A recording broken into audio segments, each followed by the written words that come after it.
News library Urdu کے معزز ناظرین السلام علیکم۔ جمعہ کے روز امریکہ نے کابل بم دھماکے کے بعد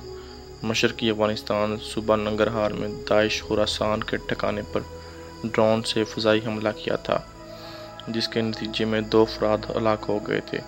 جن کے مطابق امریکی سینٹرل کمانڈ نے کہا تھا کہ یہ کابل ایئرپورٹ حملہ کی پلاننگ کرنے میں ملوث تھے، جس کے بعد امریکہ نے گزشتہ فضائی حملہ کیا ہے جو کہ کابل کے اندر کیا گیا ہے، جس میں امریکی حکام کے مطابق ایک گاڑی کو جو کابل ایئرپورٹ کی طرف جا رہی تھی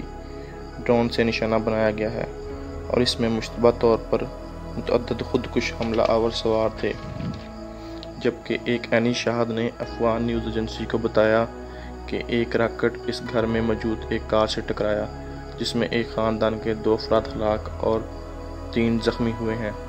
تاہم طالبان ترجمان نے امریکی حکام کی تصدیق کرتے ہوئے کہا کہ